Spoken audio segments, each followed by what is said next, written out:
in my childhood, I had a difficult time to introduce myself as a pastor's son. My friends used to ask, what is your father's job? I would be like, my father is a pastor. They used to not know what is pastor. They used to tease me and all. But there was a point when on the COVID time and all, I used to play BGMI, PUBG a lot. It was like night. I would never see the day or night. I used to be inside a room and play 24 hours. I had a squad. I had a members who played with me. I used to charge my phone. I would be playing. It was like I was just addicted to it. I doesn't want to know anything outside the world. There was a time where I used to take money. I would steal from the house the money and I would invest in the game. And it used to ruin my life. I know one of my friend who literally stole a goat from his house and put all the money in the game. But there is a point for everything, right? That I did not analyze. That was the point where my mother stood up. She prayed for me. And it's all about Jesus.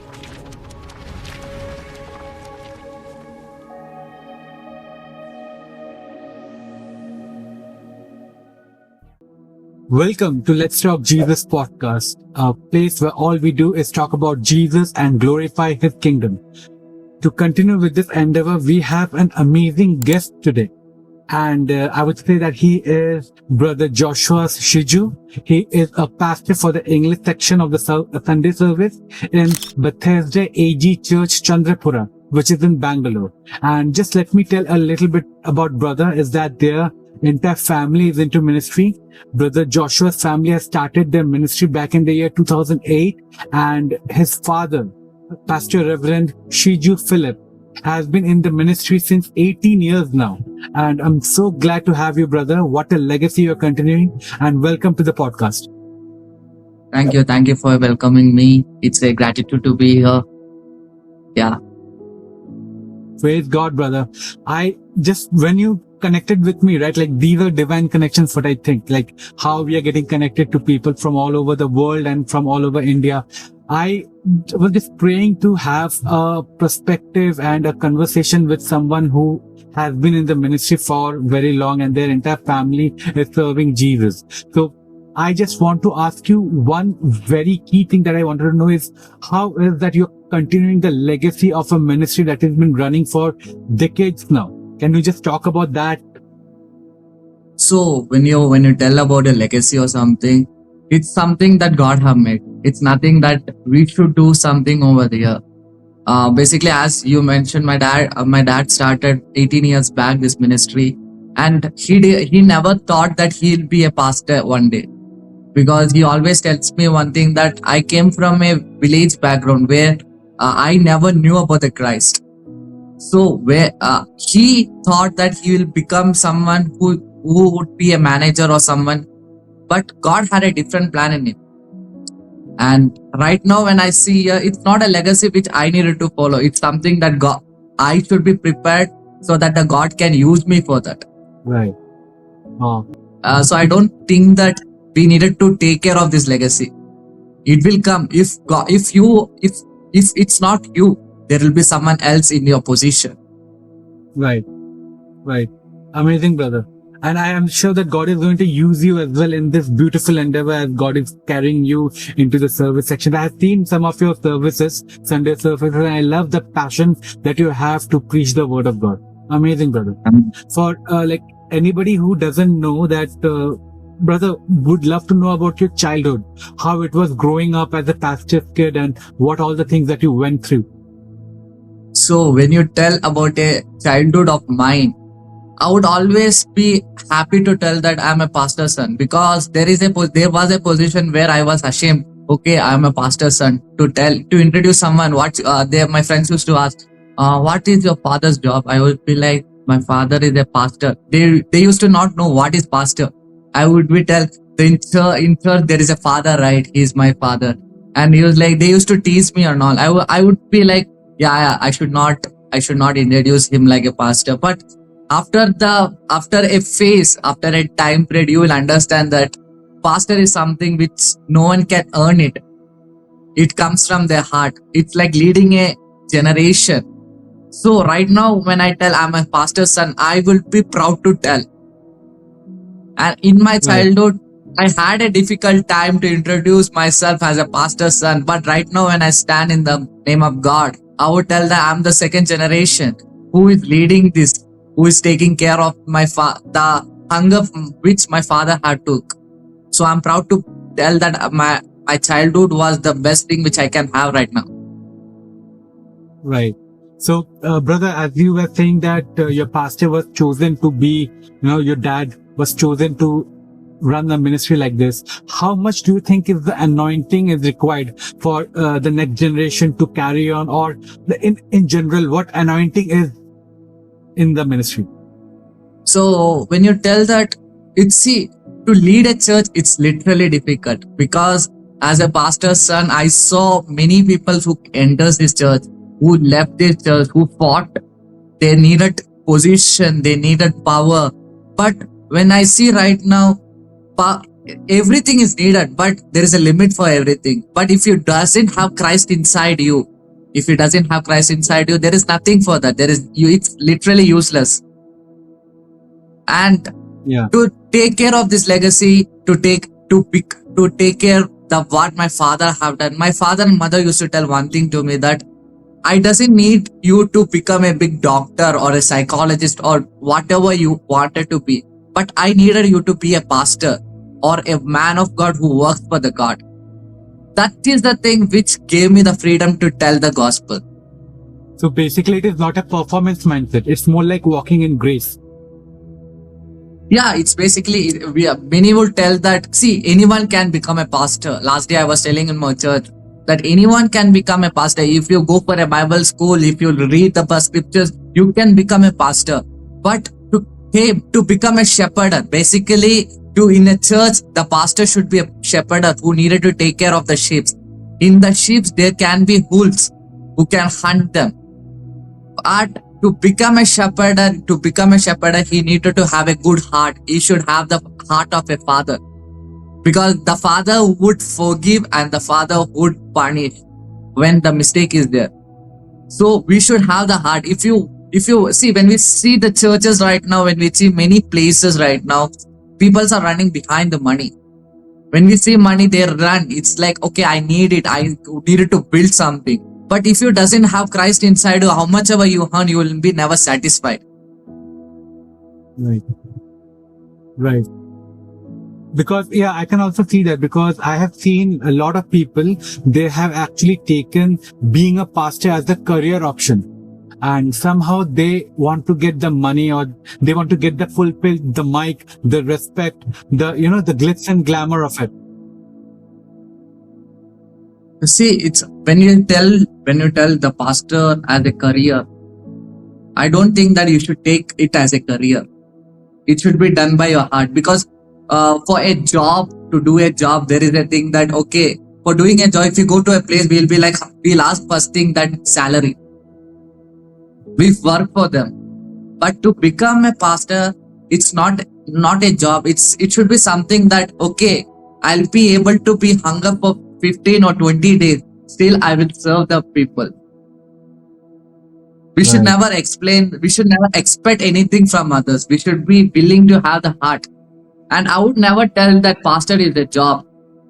It's something which we do from the heart, which we knows after we die, there is something for us in the heaven, waiting for us in the heaven. For that, we are doing it right now. Right. So true, man. And brother, as you were talking with us in the background before the podcast started, you were talking about all the addiction issues that you went through and how it was being in that struggle. Can you talk about that? Yeah, I would love to tell about that, because as a pastor's son, everyone would have an eye that your son should be always perfect in each and everything. Whatever I do, there will be I. So it's like you can't go anywhere. You can't go. Yeah, it's like, as the pastor's son, I had a grace that there is something covered me. A protection layer has been covered me. Because on my childhood, my mom used to pray for me. She should come, when I will be sleeping, she will come and talk in tongues and pray for me entire night. I think that is a protection we had, and more of a addiction. I doesn't had an addiction like thing. It was something that I would love to be in a worldly life. Worldly life, it means I like to be with my friends, roaming with my friends, be like fighting with others.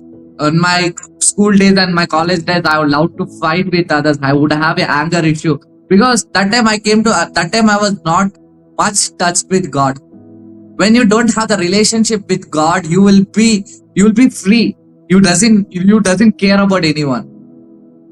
There were times where my father got a call from others telling that your son, your pastor's son, you are he's doing much trouble. In my PU, the PU in my SA used to tell me that pastor sons are always troublemakers. Right. But when you see right now, that space made me to build who I am right now. Because once you are away from God, you would be like, there is a scripture, it tells that the man who left his father took all the things and left his father and ran away. But there was a point where he came to understand that when I was in the father's house, I had something which I'm not having right now. The feeling, the guiltiness.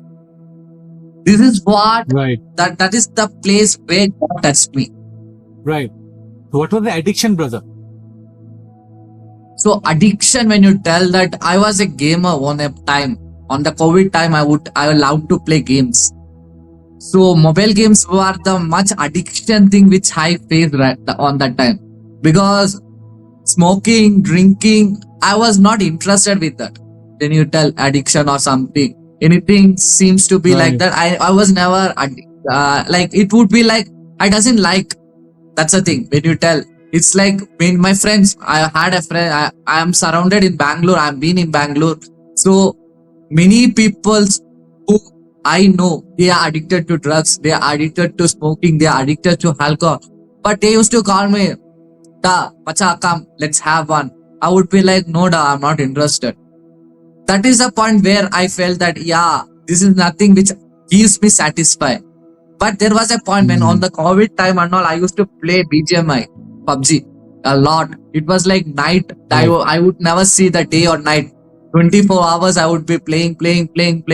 But on that period, my mother used to pray. She used to pray that this game should be banned. Literally within one and a half months, she straight away prayed for it.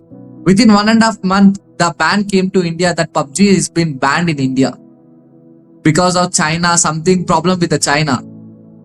And I was shocked. I was like, "Oh my God, why did you do that?" But after that phase, I became like, no, it's nothing that I can do, because I used to spend a lot of money in that to buy the things, and it used to ruin my life. So it's something which I face. But when you have a calling, God will somehow take you out. Whatever you do, wherever you go, how big problem you face, if God have a plan on you, He will always take you out from that.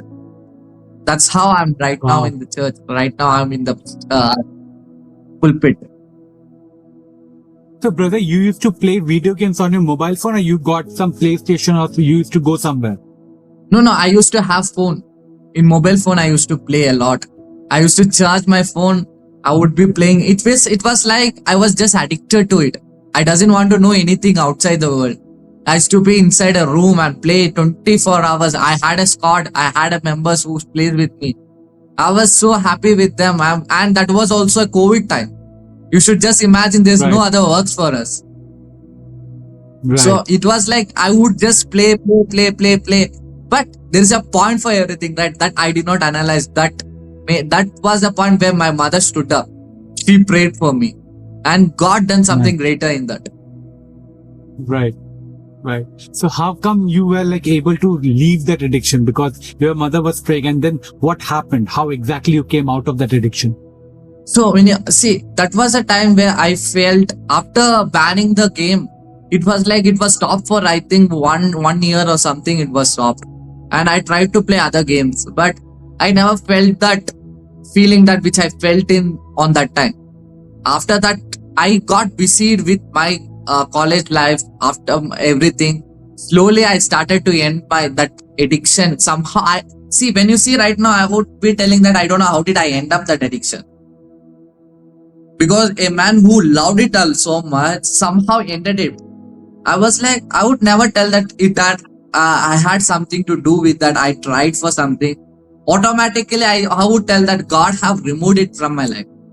Since when I was a child, I have begged my father to give me a computer, okay? And it was a big, like it's a giant computer with a computer table and all.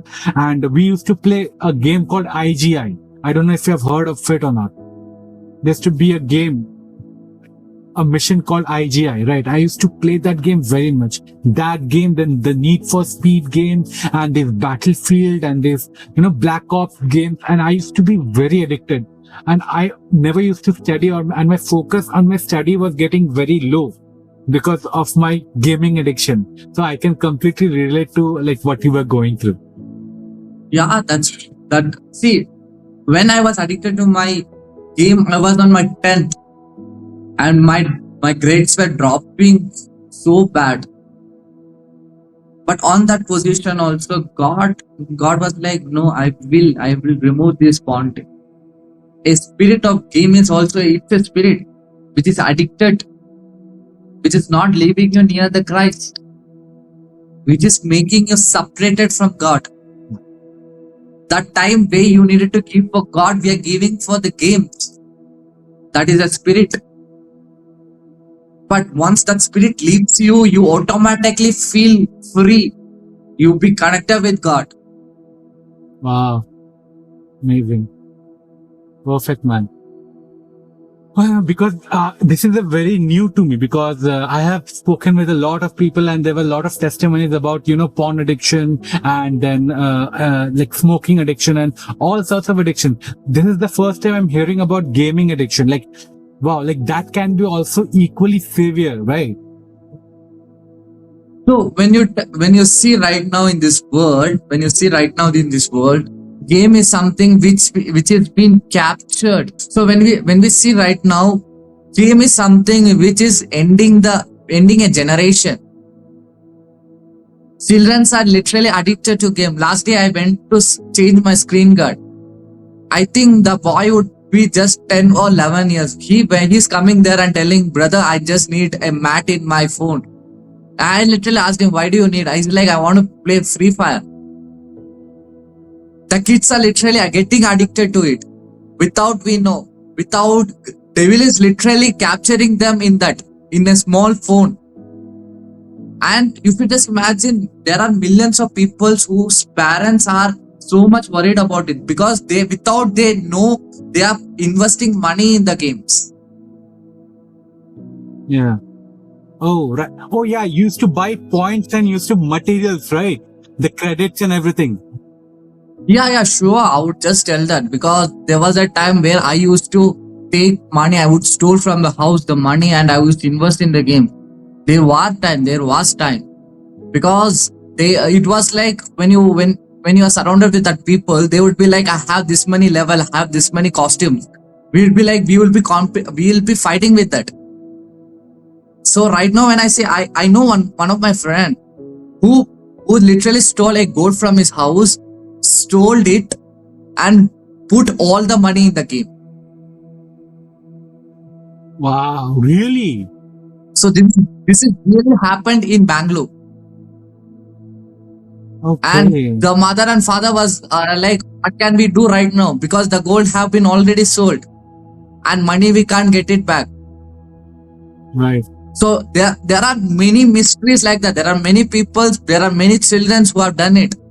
Because of a game, they are literally destroying their house. Because if something like that happened, the trust between the son and the father, or a trust between the children and the parents will be broken down. Right. So Recently, this is literally happening in India. Yes. And recently there was a web series I was watching called Pedro and Pritam and Pedro. It was a recent web series, and the entire game was like some hacker has programmed the game to kidnap or to kill children who are too addicted with the game. and they're like trying to get all the personal data from the house because the son is too addicted with the task and the levels and all. I can see that now it is about time that God also wants us to be awareing people through podcasts like these, so that much more parents will be aware of the gaming thing that is happening. You should just think on one thing. There was a game on Blue Whale. I don't know, do you remember that? There were many children who died because of that game. Because they used to have the task that you needed to end up yourself. There was a point where they ended it, and I think that was banned long back. Yeah. Exactly. That is the entire story of Pritham and Pedro, that the web series that I saw. Exactly that.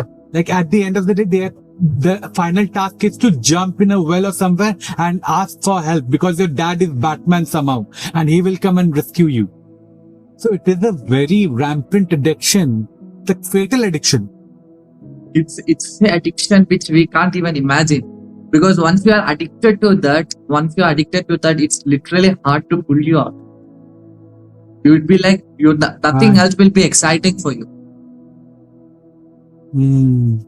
Once you go out from the real life to the virtual reality, it will be so difficult. Okay, brother, I have one more question then to you. Like, you're talking about virtual reality, right? Like Meta and all these tech companies are investing heavily into these virtual realities and to create an AI avatar of yours in the virtual world, the VR headset with all the things that you have seen, right? The tech companies are investing on all those things so heavily. All I want to know is that how much do you think is the enemy strategically placing all these things so that our younger generation will be more lost in the virtual world than the real world? So when you see right now, God literally said us to live in the real world, but mankind have literally created a virtual reality where they can experience everything. I know there will be a time where VR will be something that we'll be entering to other world. It will be created, but there is one thing that the Holy Spirit have something that which they doesn't have. And we, as a believer, we need to pray for the generation. Because the generation is dying. See, everyone will talk about the alcohol, everyone will talk about smoking, everything, drugs and everything. But there will be a little few members who will be praying for the people, the children who are addicted to the games. Because it's something that once they are addicted to it, they will be literally blind in that. And VR would be a big challenge for the generation, how they would overcome it. And we can use it for good, we can use it for bad. It's all in us. But how the generation will use, that is all dependent on the people. Oh man, I'm just thinking about this. Like, brother, how can you like in your church, have you seen any similar incident who are into gaming addictions and they have gone into all these, phases? How are you helping them if you have faced any? In my church, I would never support it. That's the thing. And I did not see much, but I know one testimony of my pastor uncle which I have a relationship, is one of my uncle whom I know. He said me one testimony about a son who was so addicted in games, in the literal PC, and his mother and father brought him literally PC and everything, and he was literally addicted to it. What this man of God did was, his mother and father cried and came in front of him and stating that he is not even coming out of the room, he is not even having anything. So he said one thing, that let him be with us for 1 month. Rest, we'll see what will happen. That 1 month he brought up in a spiritual realm where they guided them. And believe me or not, after he came back to the home after 1 month, he literally gave this literal PC to the church as an offering, telling that you can use it for the media. This is a real incident happened in Kerala. Wow, this is amazing, man. And when the uncle took them in their home, right? What type of warfare did they went through? What happened exactly? So basically, he used to take care of a lot of youth people. He used to take care of them. So he had a house. So he faced a lot of problem because a man who is literally addicted to a mobile or laptop or gaming addict, he would be difficult to come out. But the one key thing which we have is a prayer. We can pray for them. Once we start praying, God will start moving in them, because God is literally telling that I will knock on your door. If you answer it and open it, I will dine with you. If you are ready to open the door, God is ready to do it. If you are ready to ask God, I wanted to be blessed. See, there are many prayers. You should just think, there are many prayers which God will not listen. But there are prayers which we pray for others that will be listened so Right. fast than the prayer which we have. Right. And a key thing I would And like to why tell do you, think everyone. that is, brother? Yeah, I just want to know why that is, bro. Whenever we pray for ourselves, the prayer is not getting answered or is getting delayed. But whenever we pray for someone else, that gets answered faster. Yeah, this thing I was going to tell you about right now. See, my father Okay. said me one thing which inspired me a lot. So he said me one thing that, dear, if you are going through a crisis, if you are having a financial crisis, you start praying for the people who is having the problem, not for yourself. I asked, Dad, why you are telling like that? He said me one thing. He had a testimony to tell me that one day he was going through a lot of crisis. He took a loan and he was having a lot of debt. That day there was a man who came to the church and he was having a lot than him. So he started to pray for him. Once he started to pray for him, most of the debt of his got reduced. And the person Amazing. who had the debt, that also got reduced. I was Praise God. amazed by listening to that. I was literally amazed. I was like, how this happened? But that time he said me one thing, that when you pray for other with your heart, God will do the things for you. Mm. That is something which inspired me a lot. That's why when I feel some trouble, I would try to pray for others, so that there will be a certain time where God will open for me. Amen. Amen. Yeah, because I am also taking notes from this, because I also want to see even more like our ministry. We want breakthrough in our ministry. So for that, we have to pray for breakthroughs in our people who are joining the ministry. Once we start selflessly praying for them, that is when the miracle will be happening in our work, in our life as well, right? Yeah, sure. So that you should understand, once you pray for others, see, most of the pastors will never pray for their family. They will always pray for others. You can't hear a pastor who will be praying that, Father, bless me, bless my family. They will always pray one thing, that let my members who is there in the church, the families who are there in the church, be blessed. He knows one thing, that if we pray for them, God will do the things for us. Right. That is a faith which we have with the Father who is in heaven. Right. So true, man. So true. And brother, I have this question because I always wanted to ask this question. Like, did you experience any church hurt or criticism or some unrealistic expectations because of your ministry, or people judging you, or anybody in the church? Do you think that has happened in your church, or have you seen that? No. In this case, this it had never happened in my life. In my church. But once I Right. go for the gospel outside my church, people start criticizing me, because my ministry have started in the age of 16. And I started in my church. Slowly, God started to use me outside Karnataka. I went to Kerala for preaching. And there was an incident where in Kerala, where I was having a meeting. And in a church, they called me for the meeting, and I connected to the church. It was a Sunday worship, and there was an elder man who was a pastor. Head pastor was an elder man.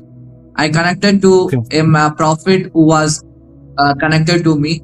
By him, I got connected to the church. So I went.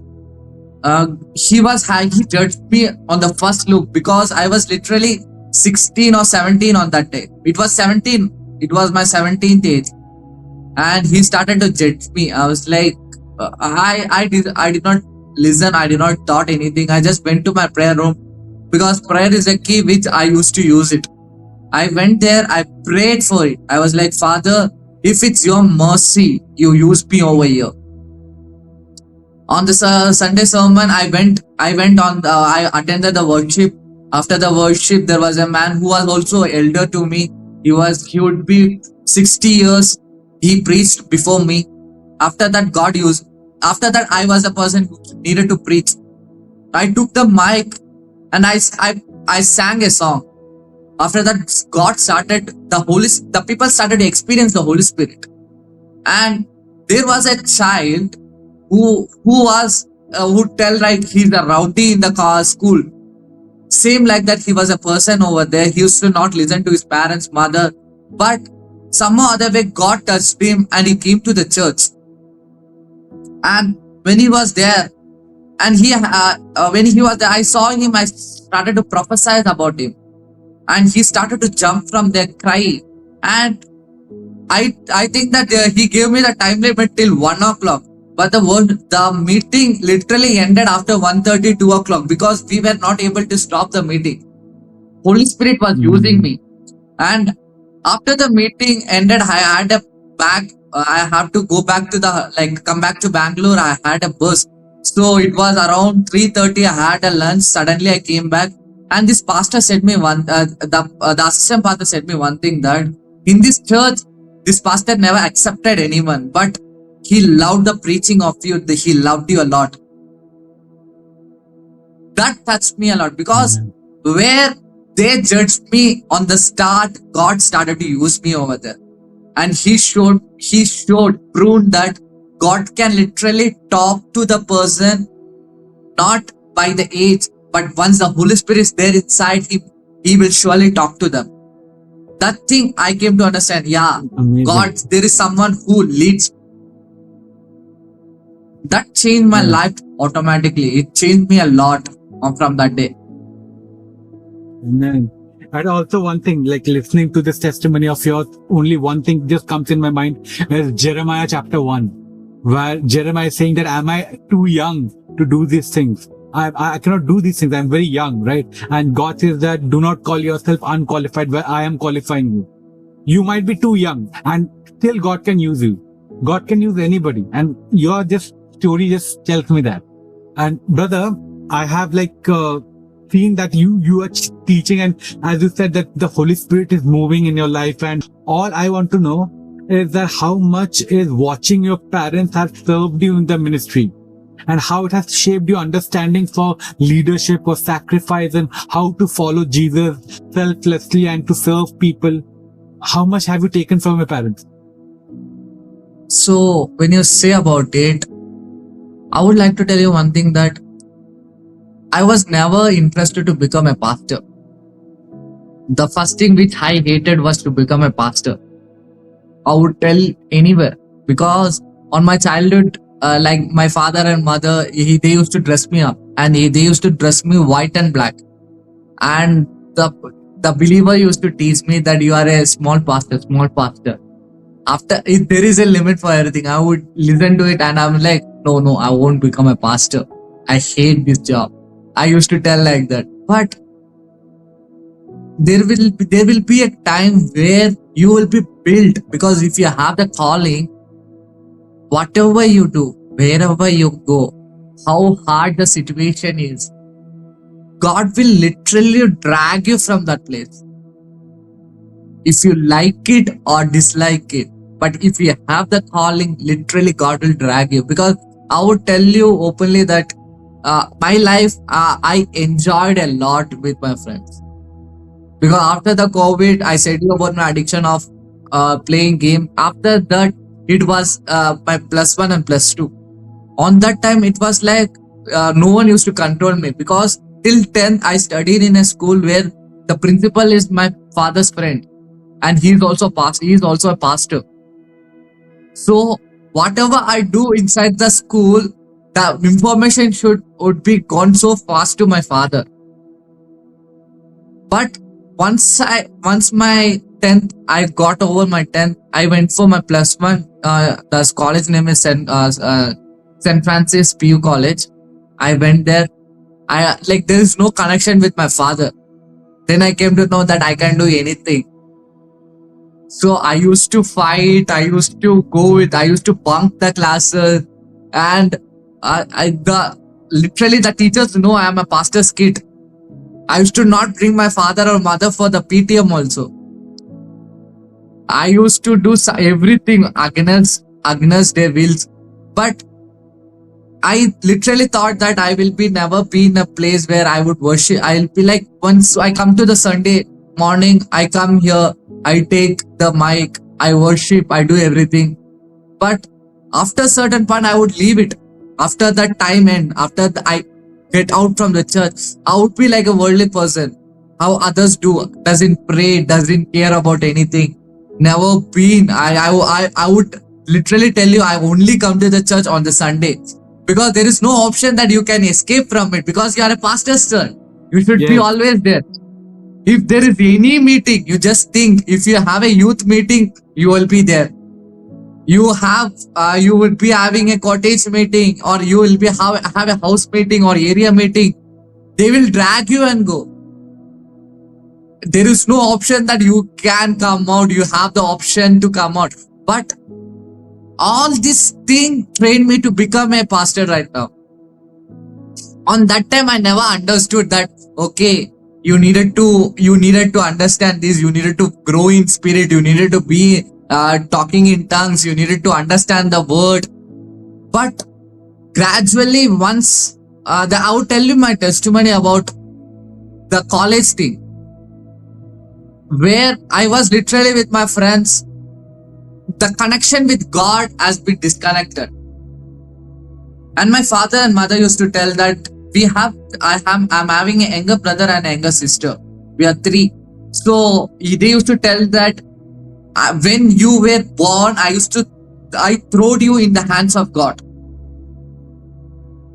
So there is a difference between giving and throwing. Giving means you have a grip on your other end. But once you are throwing, everything will be on the other side, who needed to take care of it.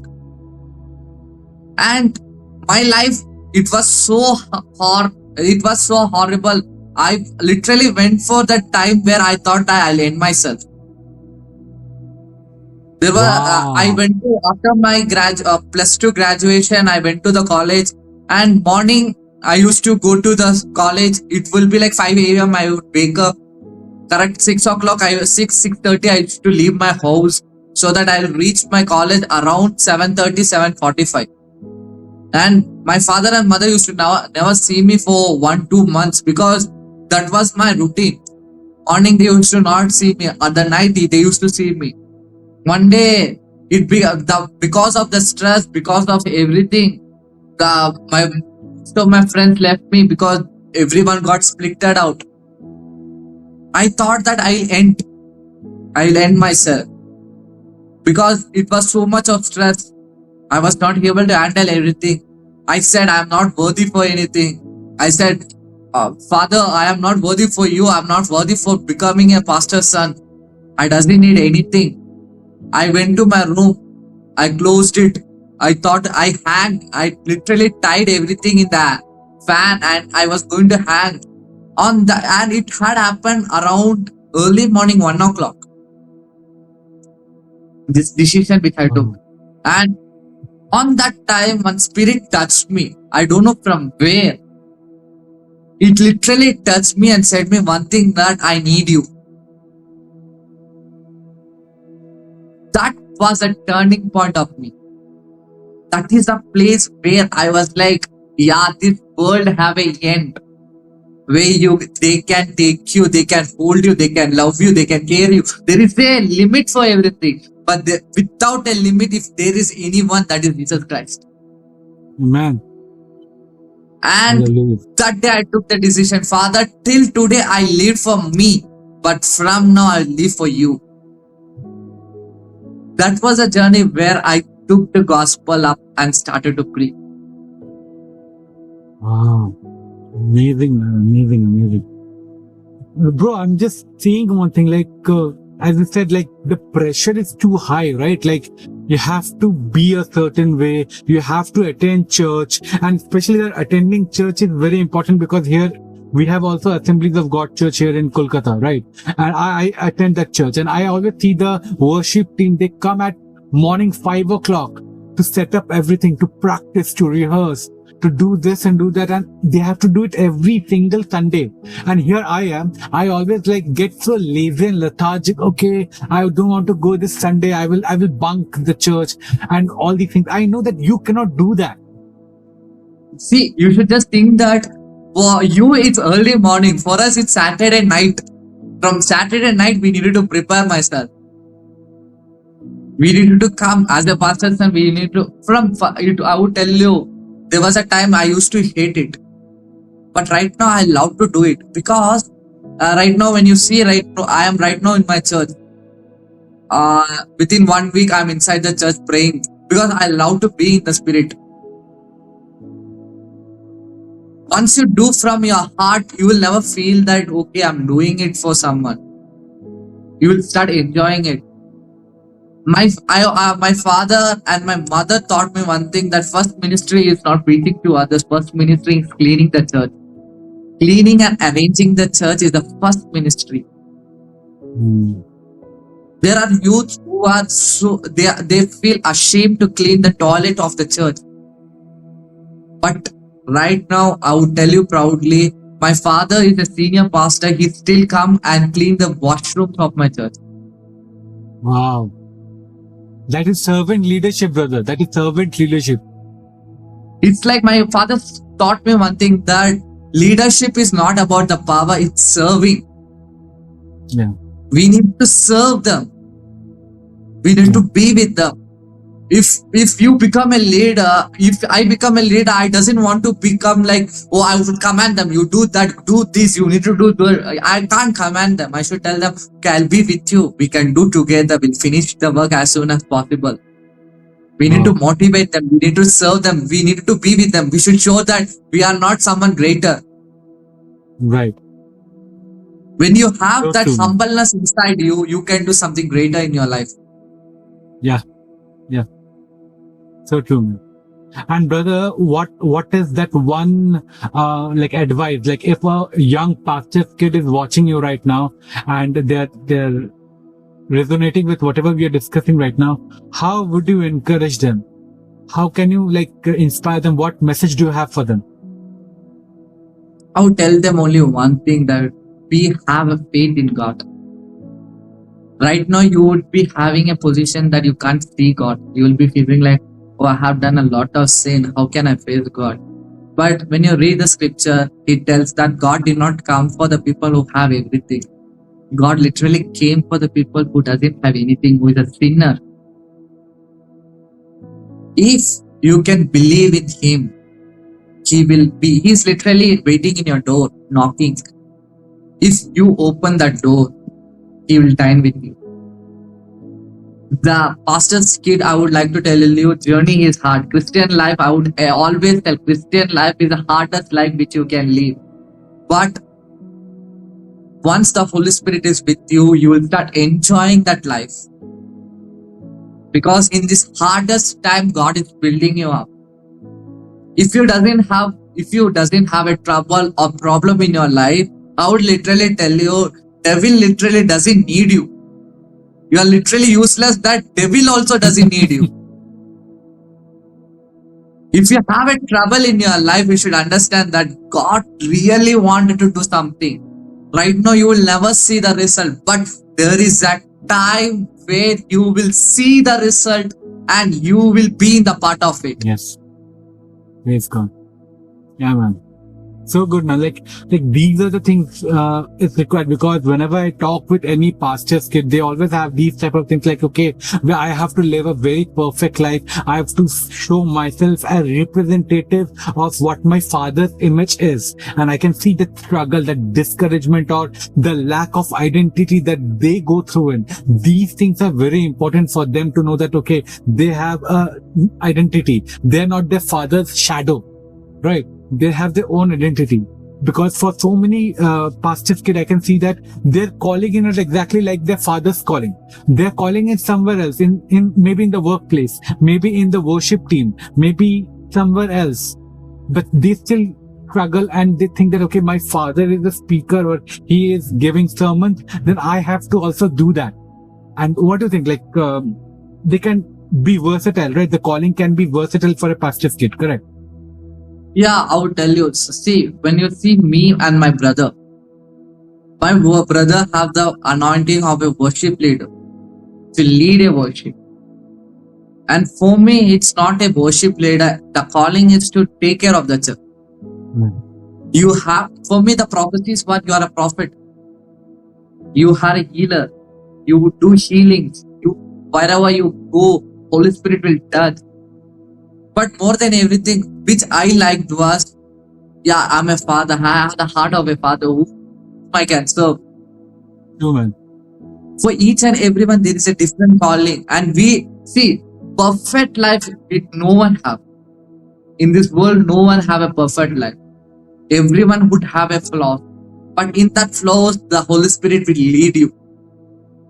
He will adjust everything. I can't become like my father.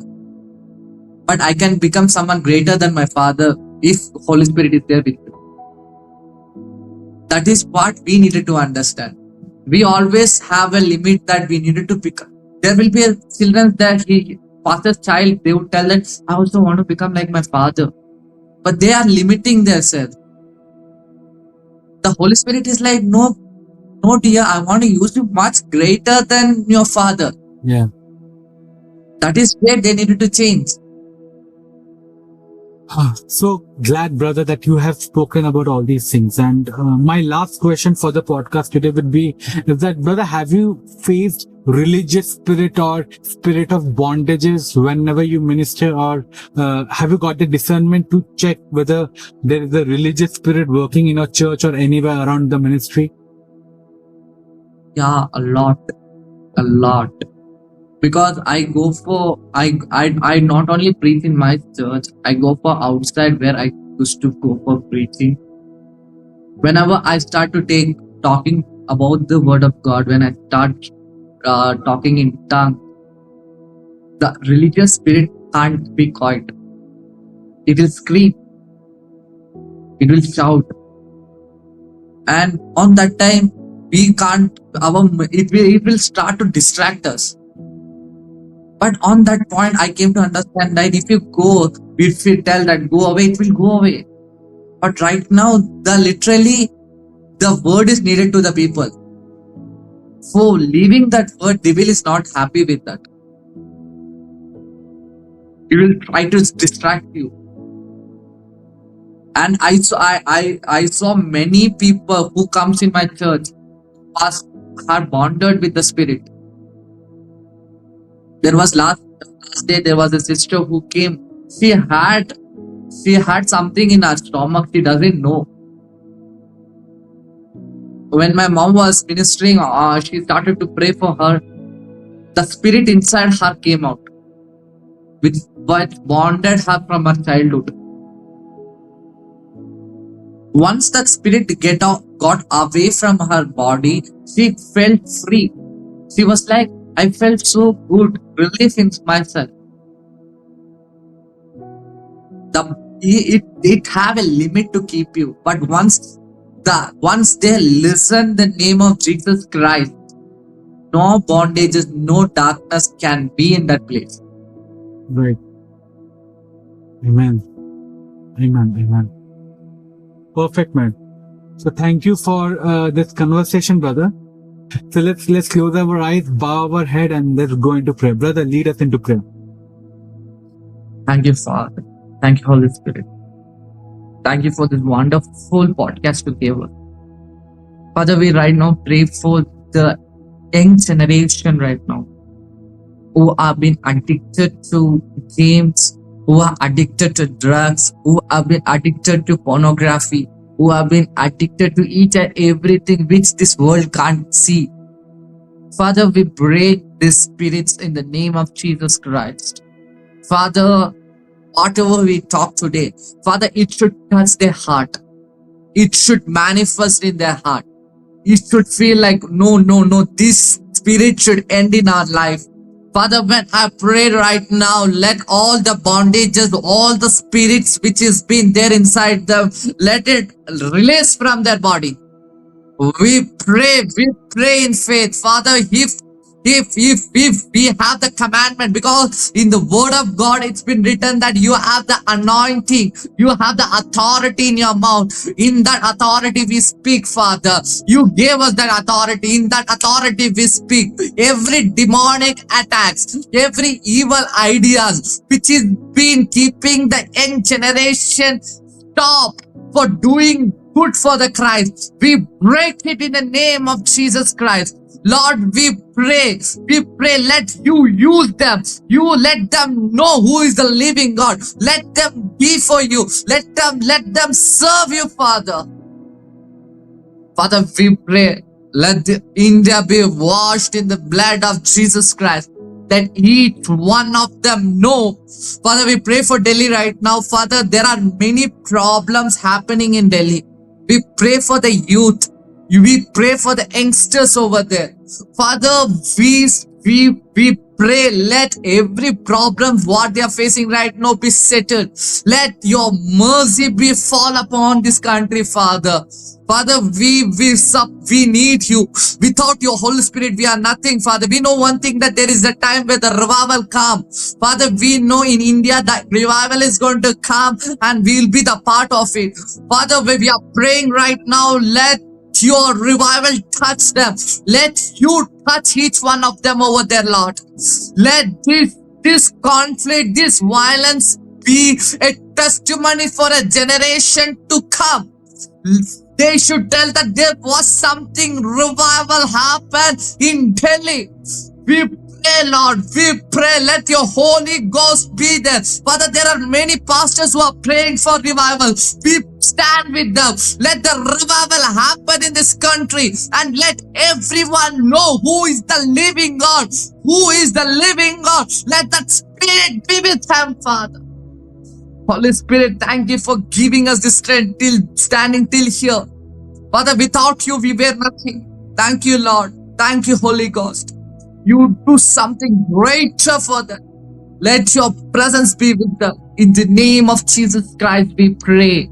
Amen, amen, amen, amen. Amen. Wow. Thank you, brother, so much for this beautiful prayer. I know this prayer is touching someone right now in the viewership right now. In the name of Jesus, I can say that in the spirit, Lord Jesus. Thank you so much. Thank you for this blessed podcast. Thank you so much. And to everybody who is watching right now, if this podcast has blessed you, do not forget to subscribe, like, share, and comment everything that God is revealing to you. And if you are still here and you have loved our podcast, then go ahead, if you can, financially support us. All the details are in front of your screen right now. Go ahead, support us, and we will meet again with another such beautiful testimony in the next episode. Till then, have a great day. Bye-bye.